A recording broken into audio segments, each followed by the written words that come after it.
ces présentations. Donc effectivement, comme on est en petit comité, voilà, surtout n'hésitez pas à réagir pendant le webinaire. Je pense que ça va durer 15-20 minutes, un grand maximum.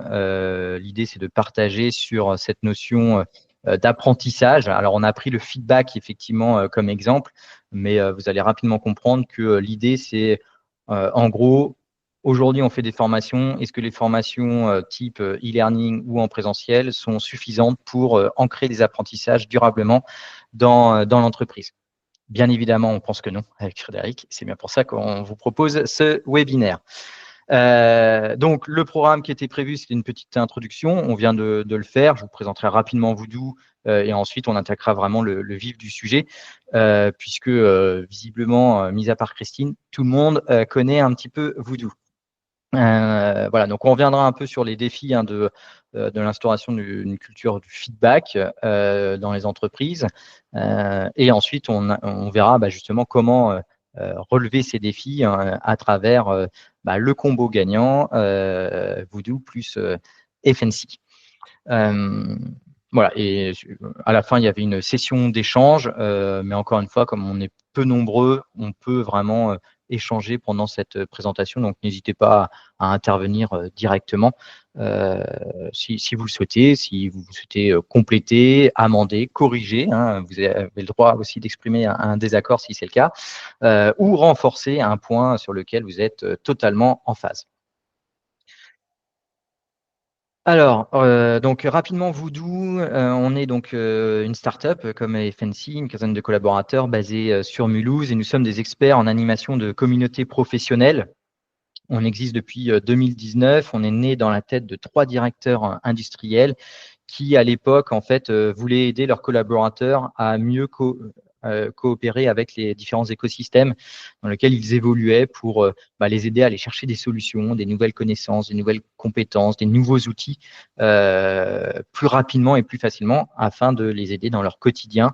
Et donc, du coup, indirectement aussi aider au développement de l'entreprise, notamment pour affronter les défis des grandes transitions technologiques, environnementales, sociétales, qui impactent aujourd'hui fortement le monde de l'industrie. Pourquoi on se dit expert? Eh bien, tout simplement parce qu'on a une approche globale du faire communauté. Faire communauté, c'est d'abord une question d'hommes et de femmes qui se rencontrent pour partager, pour travailler ensemble, pour coopérer. Donc, c'est pour ça qu'on a une offre de services. On fait de la formation, du conseil, de l'audit, de l'accompagnement à l'animation et au pilotage de communauté. Et on édite notre propre plateforme, donc sur laquelle visiblement Thomas a travaillé au départ. Donc c'est une plateforme qui est surtout dédiée au réseau pour faciliter la coopération avec des structures différentes. Quand on est sur des communautés internes à une organisation, on va plutôt s'appuyer sur l'outillage existant, et la présence de Frédéric et d'Effensi le montre tout à fait. Puisque pour faire communauté, c'est pas juste déployer un outil, ça ne fonctionne pas généralement ou très peu. C'est surtout de la façon dont on va animer et dont on va piloter cette communauté dans la vraie vie et potentiellement dans le digital. Voilà. Il y a quelques logos qui s'affichent. Aujourd'hui, on accompagne plus de 180 communautés, à la fois donc des industriels, des réseaux industriels, des réseaux professionnels, des réseaux territoriaux aussi avec des agences de développement économique.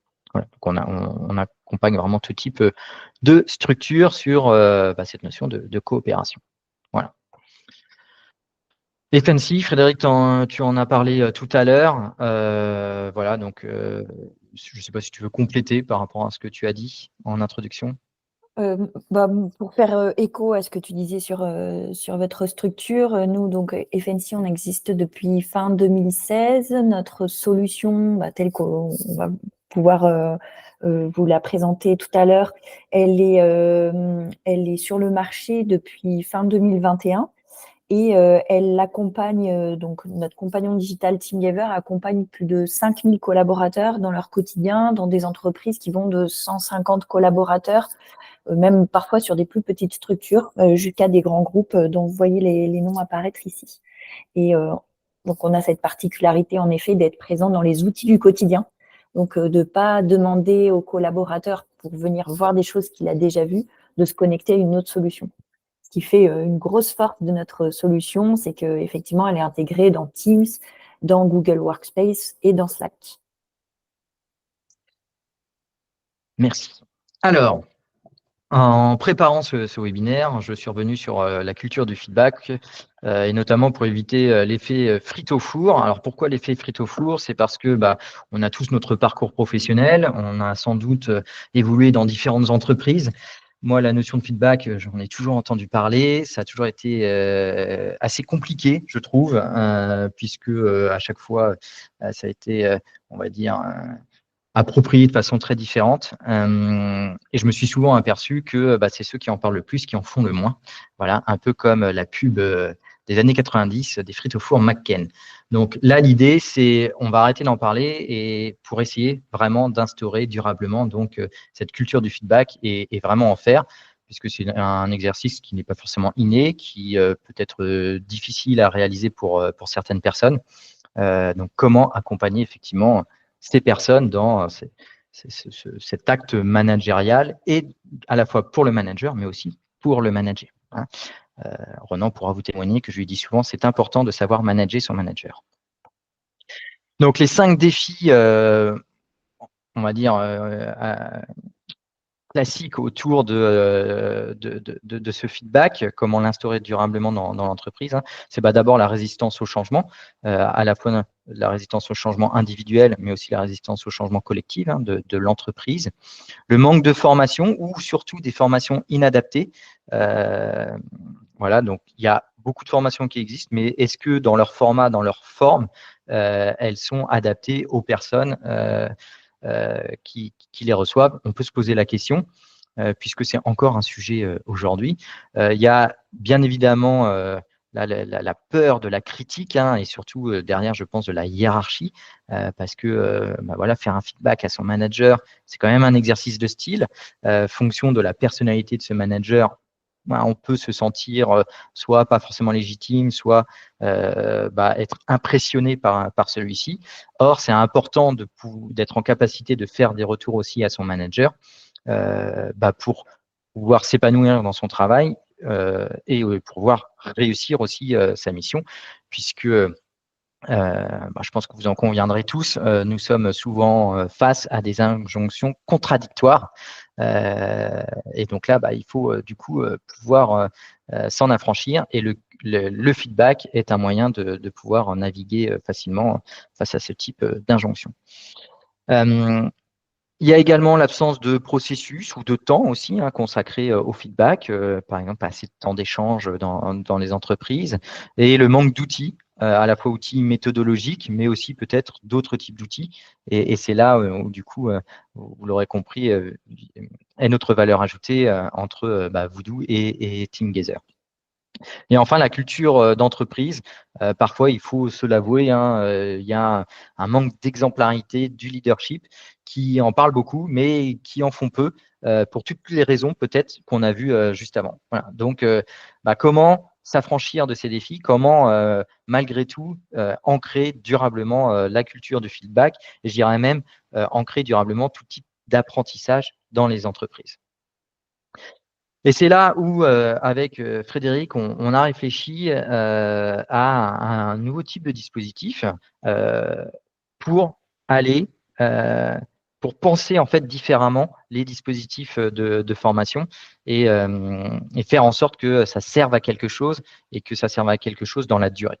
Donc, bien évidemment, on ne va jamais remplacer les formations. Elles seront toujours indispensables pour le collaborateur.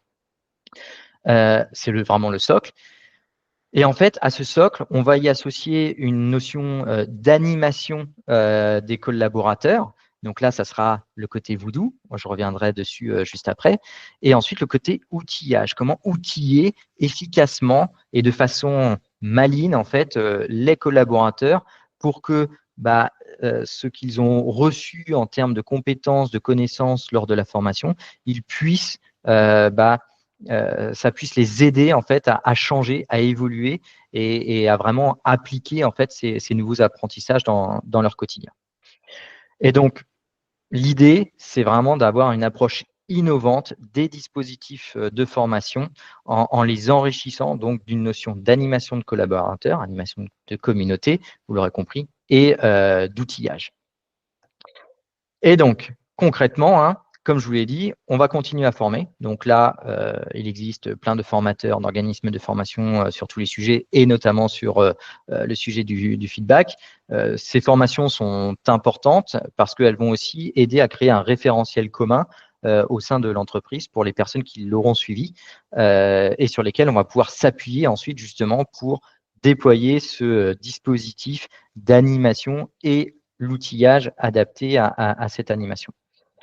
Donc, quand on parle d'animation, on sera vraiment là pour parler de communautés de collaborateurs, donc des communautés de pratique, des communautés d'apprentissage. Ça reste deux notions différentes, mais à un moment donné qui se rejoignent quand même un petit peu. L'idée, c'est voilà, d'accompagner le collaborateur dans son processus d'apprentissage en créant des collectifs pour les engager durablement.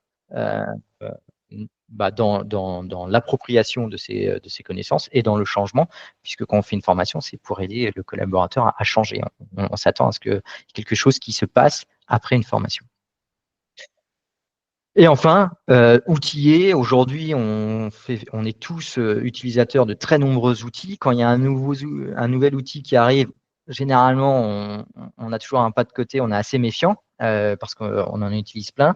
Donc, il faut que cet outil il soit effectivement malin et qu'il soit complètement intégré en fait à son environnement de travail.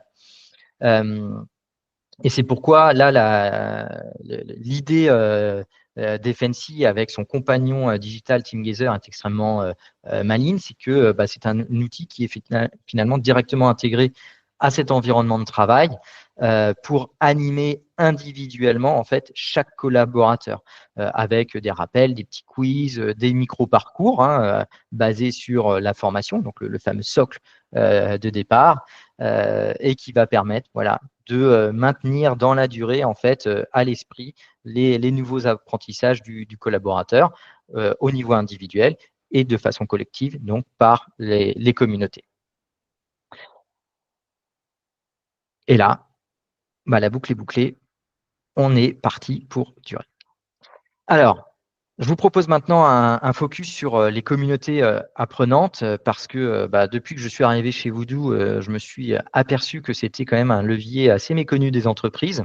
C'est un terme qui est connu, ça c'est sûr, mais par contre, c'est clairement pas aujourd'hui un vrai moyen, un outil considéré par la majorité des directions des ressources humaines.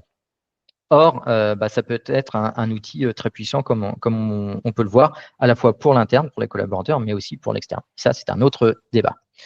Donc, qu'est-ce qu'une communauté apprenante c'est une structure pilotée ou autogérée. Elle peut naître par elle-même au sein des collaborateurs qui vise à, comme son nom l'indique, augmenter le savoir collectif par l'implication, l'engagement de ses membres.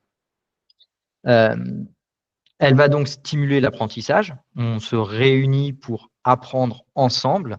Et pourquoi en fait on va développer cet apprentissage? Parce que cette communauté, c'est un environnement de confiance pour le collaborateur dans lequel il va pouvoir s'exprimer librement, en toute confiance, et tout cela va en fait aider à créer une vraie dynamique de groupe, de l'entraide, de ce qu'on appelle finalement la réflexivité au sein de ce collectif.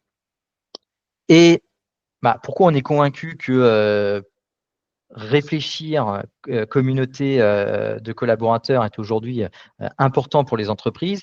Eh bien parce que ces dernières années et avec l'avènement lié au Covid notamment, le e-learning, il y en a partout, il y en a beaucoup, il y en a peut-être un peu trop.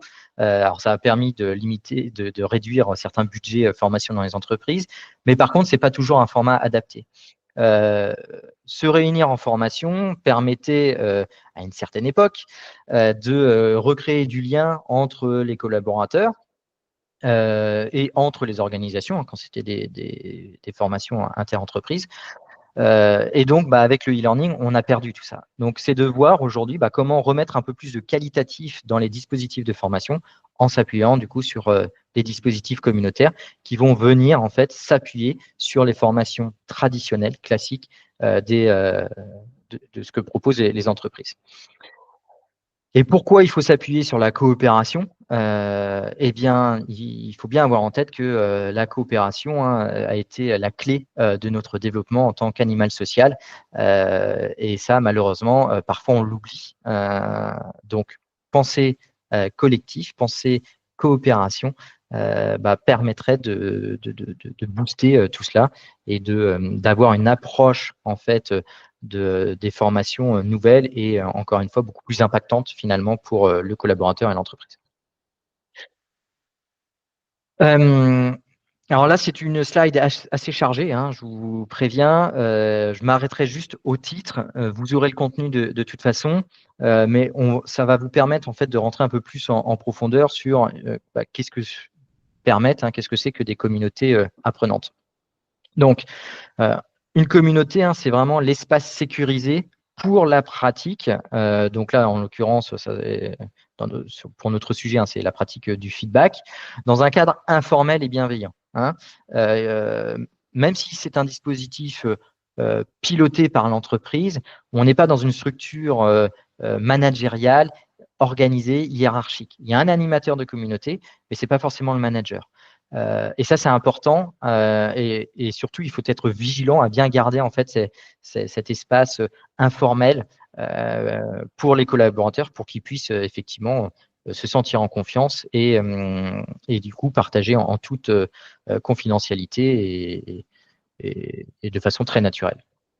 Ensuite, les communautés vont permettre de mettre en place donc un apprentissage collectif pour consolider donc les enseignements acquis en formation. Pourquoi? Parce que au sein de ce collectif, ils vont pouvoir partager du contenu, ils vont pouvoir s'entraider, ils vont pouvoir poser des questions complémentaires au sujet qu'ils ont vu lors de la formation, partager des astuces, etc., etc. Donc c'est ces partages, c'est cette entraide qui va contribuer en fait à développer des connaissances, à mettre en pratique aussi les apprentissages vus lors de la formation. Une communauté va développer la culture de l'entraide. C'est vraiment important à avoir en tête parce que il y a cet espace de confiance qui est présent, dans lequel le collaborateur évolue, il va s'y engager et en fait, ça va permettre effectivement d'aller plus loin dans les mises en relation, les échanges et donc, in fine, dans l'entraide entre les collaborateurs, entre les membres de cette communauté. Et si on a les bonnes personnes au bon endroit, dans un espace de confiance, avec du contenu qui est approprié par rapport au sujet qu'ils ont vu, eh bien, ils vont pouvoir appliquer concrètement ces nouvelles compétences, ces nouvelles connaissances. Et tout cela, eh bien, ça va développer en fait une responsabilité collective grâce au cercle vertueux communautaire, où les gens vont se sentir ensuite redevables aussi envers les autres et envers le collectif. Et tout cela, c'est forcément à la fois bon pour le collaborateur et bon pour l'entreprise. Les exemples sont légion, mais juste méconnus. Donc, d'un point de vue, on va dire, international, souvent remontent les exemples d'IBM, de Siemens. En France, on a notre entreprise Rockstar qui est Schneider Electric.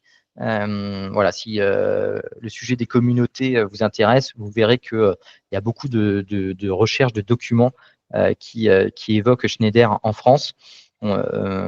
Si ça vous intéresse, on peut aussi vous mettre en relation avec les personnes qui pilotent les communautés chez Schneider, que l'on connaît bien puisqu'on fait partie d'une même association sur le sujet des communautés.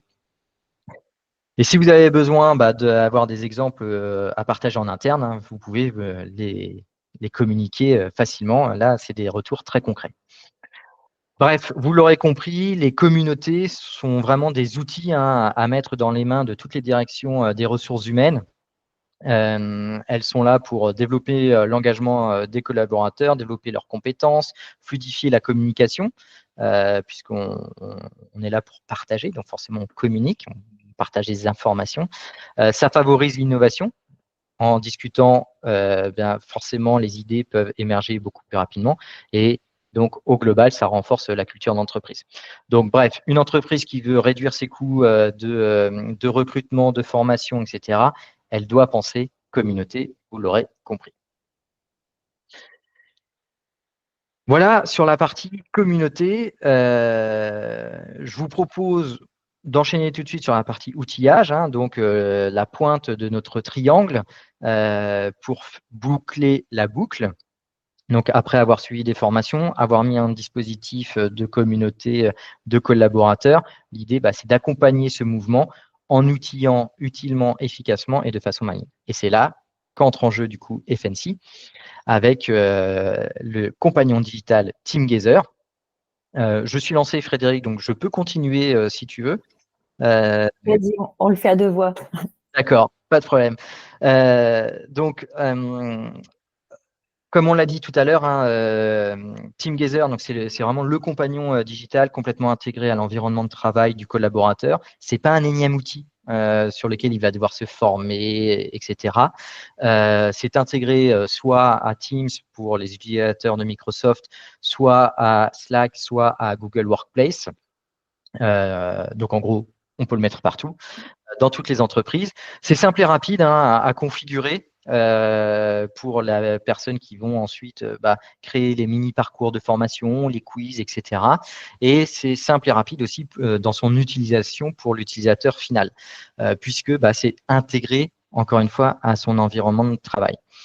Ce que j'ai bien aimé, moi, quand on s'est rencontré avec Frédéric et qu'on a commencé à se dire, mais mince, il y a plein de choses qu'on pourrait faire ensemble. C'est le côté fun aussi de TeamGazer.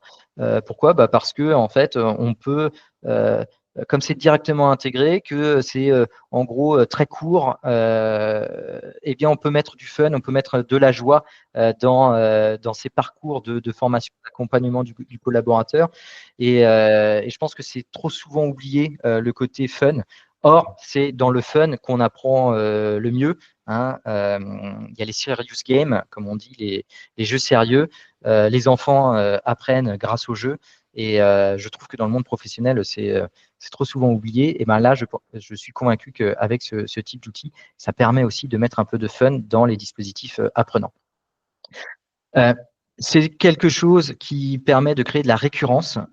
Et pour apprendre, faut répéter. C'est comme avec les enfants. Et donc, effectivement, avec la mise en place de ces quiz, de ces micro-parcours qui sont en fait activés soit à la demande du collaborateur, mais soit directement par le pilote de l'outil, eh bien, de créer cette récurrence qui va permettre, dans le temps, durablement, d'ancrer les apprentissages. Et donc, si on revient sur cette notion de pratique du feedback, d'aider le collaborateur à le pratiquer et d'accompagner le manager aussi dans la pratique du feedback vis-à-vis de ses collaborateurs et à encourager ses collaborateurs à le pratiquer. Et enfin, c'est un dispositif qui permet de piloter ces projets de formation, puisqu'il va collecter de la donnée pour savoir qui a bien suivi les micro-parcours, mais aussi collecter du feedback, ça tombe bien, grâce à la possibilité de poser des questions, de mettre en place des quiz auprès des collaborateurs. Frédéric, est-ce que c'est parfait. Effectivement, on vient contrer l'écueil des formations où, alors selon la courbe des bingos, déjà 9 heures après, on a oublié 70% de son contenu. Donc en fait, finalement, TeamGazer, il vient battre le rappel.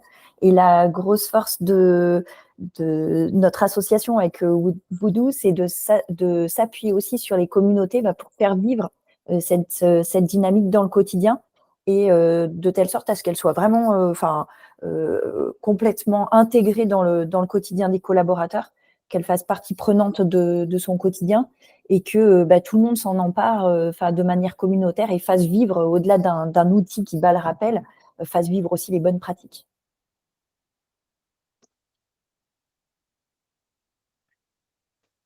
Et voilà, on a terminé. J'espère que ça vous a plu, que ça vous a intéressé.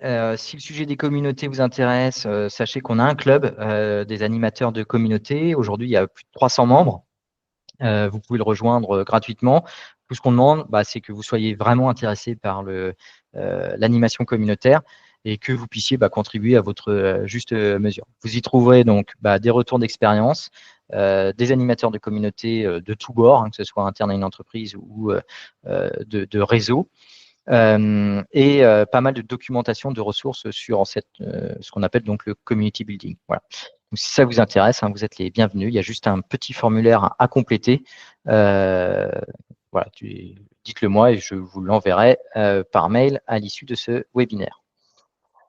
Et donc, du coup, ce que je vous propose, c'est d'échanger maintenant. Quel est votre feedback sur ce qu'on vous a présenté? Qu'est-ce que vous en pensez? Est-ce que vous trouvez ça pertinent? Est-ce que vous voyez des failles? C'est possible dans ce qu'on vous a proposé. Voilà, la parole est à l'audience. Oui, Christine Fernalier, en fait, j'aurais voulu voir concrètement comment ça se pratique. C'est-à-dire que là, ce qu'on a vu en tout petit, c'est qu'il y avait comme des quiz, mais le côté communauté, c'est-à-dire en fait le partage des astuces, le partage des expériences, comment concrètement en fait ça se vit dans la communauté à travers les outils qui sont proposés. Au sein de l'entreprise, on va s'appuyer sur à la fois l'organisation et les outils. Donc, le partage d'expérience, ça peut réunir dans une salle les apprenants, au-delà de la formation pour continuer les échanges, idéalement sans les managers. Enfin, en tout cas, créer des groupes où les gens vont se sentir en confiance. Ça, c'est important de commencer par ce côté physique des choses, parce qu'encore une fois, c'est pas à travers des outils qu'on fait communauté, mais surtout à travers l'humain et les rencontres. Donc, c'est de créer ces groupes d'échange, de potentiellement mettre en place aussi un système de communication entre eux. Donc là, on va pouvoir s'appuyer sur les outils. Donc, soit ça peut être un groupe au sein de Teams, une équipe Teams dédiée. Ou alors, si on est toujours sur l'environnement Microsoft, on peut s'appuyer sur leur nouvel outil, ce qui remplace Yammer, qui s'appelle Viva Engage, par exemple. Voilà, et si on est sur du Google Workplace, on peut créer des groupes d'échange en mode chat sur ce sujet. Et après, ouais. Du coup, ça veut dire que systématiquement, il y a un animateur ou des animateurs en interne, ou est-ce que ça veut dire que les animateurs sont ceux de Voodoo? Non, c'est exactement, c'est là où j'allais en venir. Pour que ça fonctionne, il faut mettre en place des animateurs. Et il faut que les animateurs fassent partie de la communauté. Si l'animateur est externe, généralement, ça fonctionne, ça peut fonctionner, mais il peut y avoir un côté un peu méfiance qui se met en place. Nous, on recommande toujours que l'animateur fasse partie de la communauté.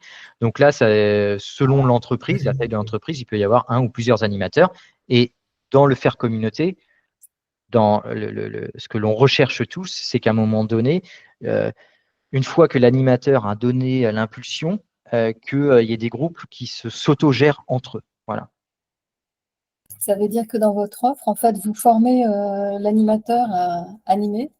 Exactement. On va le former et ensuite on peut le coacher et l'aider dans son animation et son pilotage. Voilà. Et ça c'est le dernier point, pour qu'un dispositif communautaire puisse fonctionner durablement. C'est important d'y mettre une notion de pilotage et donc d'avoir des indicateurs de vitalité associés en fait aux objectifs qu'on s'est fixés au niveau communautaire. Merci. Voilà. Mais Christine, si vous voulez, je pourrais vous présenter plus en détail la méthodologie Voodoo, si ça vous intéresse. Avec plaisir. Voilà. Et ouais, peut-être pour compléter, effectivement, TeamGiver, dans ce contexte il y a des animateurs qui sont formés. Derrière, comment est-ce qu'on vient dynamiser et faire en sorte qu'on ait ces bons indicateurs de dynamisme de la communauté? Du coup, TeamGiver bat le rappel. Donc, la boucle est bouclée aussi sur ce volet-là. Tout à fait. Parce que la grosse difficulté dans le pilotage des communautés, comme il y a beaucoup de choses qui se passent aussi dans la vraie vie, c'est la collecte de ces indicateurs. C'est comment on va aller chercher en fait ces indicateurs. Donc les outils numériques nous aident à aller chercher ces datas pour mettre en place effectivement ces indicateurs et donc mesurer à la fois le ROI et ou le ROE, donc le retour sur engagement, qui est les deux notions phares quand on parle de pilotage communautaire. Audrey? Alors moi, du coup, mon feedback, je trouve que c'est ça très concis comme source d'information sur la culture du feedback. Je regarderai plus attentivement l'ensemble des points quand tu transmettras aussi le document du webinaire ou la rediff. Justement sur quand tu avais mentionné qu'il y avait plusieurs, que c'était assez lourd la page et tout, donc je dirais vraiment bien attentivement cette partie-là parce que ça m'a vraiment intéressé point par point, et puis aussi appliquer certains points que tu as mentionnés au sein de Voodoo. Justement, ça serait intéressant de mettre en pratique cette culture-là, en fait, qui est, je trouve, essentielle pour qu'on puisse tous avancer et s'améliorer. Voilà. Et à ta disposition si tu as besoin de manager ton manager. Ça marche. Alors, je ne sais pas si Thomas est encore là. Si, je crois que Thomas est encore connecté. Thomas, est-ce que tu nous entends ou le tunnel a eu raison de toi? Ouais, je suis encore là, j'ai eu une perte de connexion effectivement à un moment. Sujet effectivement concis et super intéressant. Je pense qu'il y a matière à creuser. Moi, j'ai un écueil sur l'animation de ma communauté en interne chez Capgemini, c'est que les gens ne sont pas forcément attentifs aux notifications, aux outils, alors que ce soit sur Teams ou des mails, parce que entreprise de consulting, donc les consultants sont chez les clients, pas forcément accès. Comment est-ce qu'on pourrait gérer ces aspects-là? Oui, alors déjà, il faut avoir conscience que sur un collectif, sur un groupe, tu n'auras pas 100% de personnes engagées. Il y a un chiffre qui ressort, qui est lié à plusieurs recherches sur les communautés, c'est le 99-1. En gros, dans l'ensemble des communautés qui peuvent exister, donc communauté de la vie de tous les jours, mais aussi communauté professionnelle, donc ça reste vraiment une grosse moyenne. En gros, ça dit qu'il n'y a que 10% de personnes réellement actives et que l'on voit actives dans les communautés et qu'il y en a 90% d'inactives ou qu'on ne voit pas. Elles sont peut-être là, mais on ne les voit pas. Et donc, du coup, il y a toujours ce sentiment de se dire que ce n'est pas assez engagé. Donc déjà, le principe de base, c'est de se dire il ne faut pas avoir des attentes trop élevées parce que voilà, tu n'auras jamais 100% de personnes engagées dans tes communautés. Et après, c'est de travailler les 5 piliers. C'est-à-dire, est-ce que tu as les bonnes personnes? Déjà, peut-être que tu n'as pas les bonnes personnes dans tes communautés par rapport à leur raison d'être. Ça, c'est possible. C'est important de pas faire le ménage, mais voilà, de se reposer les bonnes questions systématiquement pour s'assurer que les personnes qui sont là sont prêtes au moins à consommer le contenu, l'information qu'on leur dispense, parce que c'est la base ensuite pour basculer sur le côté mise en relation, échange, etc. Il y a donc le côté recrutement, le côté animation. Est-ce que le plan d'animation est adapté? Est-ce qu'il est suffisamment présent au quotidien? Voilà, tout ça, c'est des questions qu'il faut se poser. Est-ce qu'ensuite, vous utilisez les bons outils par rapport à la communauté, à la nature de la communauté, à sa raison d'être? Est-ce que la raison d'être, justement, est suffisamment forte pour engager des collaborateurs? Voilà, peut-être que la stratégie communautaire n'est pas suffisamment travaillée, c'est possible. Ensuite, c'est comment on communique sur cette communauté, à la fois pour l'interne, auprès des membres, mais aussi en externe, pour valoriser ses membres, pour valoriser l'impact de la communauté, pour aller chercher des nouveaux membres. Et enfin, comment tu pilotes? Est-ce que tu as les bons indicateurs? Voilà. Donc, il faut creuser sur ces différents aspects pour aller chercher à les optimiser, à les travailler afin d'augmenter l'engagement des membres. Pour t'aider, on a mis en place un indice que tu peux utiliser gratuitement et qui va en fait te permettre de te poser des questions sur l'ensemble des sujets que je pourrais le mettre dans le mail que je vous enverrai avec le replay. Voilà, c'est un questionnaire, un formulaire qui vous donne une note sur 100 et qui vous dit là c'est bien et là c'est un peu moins bien, c'est à travailler. Voilà, ça on peut faire ça. Et ensuite à ta disposition pour en discuter. Super, merci pour la réponse, ça donne matière à réfléchir effectivement et avec plaisir pour ce petit questionnaire. Ok, ça marche. Je le mettrai du coup dans le mail.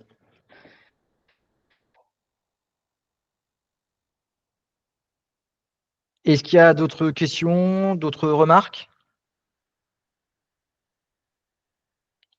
Eh bien, si on est tout bon, merci Thomas et Christine d'avoir été présents. Donc, je vous envoie le replay, le support, le lien vers le Voodoo Club et le lien vers l'indice W. Et vous aurez aussi, forcément, je vais faire un petit peu mon commercial, le lien vers mon agenda si vous souhaitez prendre rendez-vous et qu'on échange sur le sujet des communautés, ainsi que le lien vers les coordonnées de Frédéric si voilà, c'est plutôt FNC Teamgazer qui vous plaît. Sur le volet outillage. Exactement. Ouais. C'est tout Merci bon? à tous. Eh bien, merci à tous. Bonne journée, bon week-end et peut-être à bientôt. À bientôt. Bonne journée. Merci, bonne journée. Merci, Bonne bonne journée. journée. Au revoir. Au revoir. Au revoir.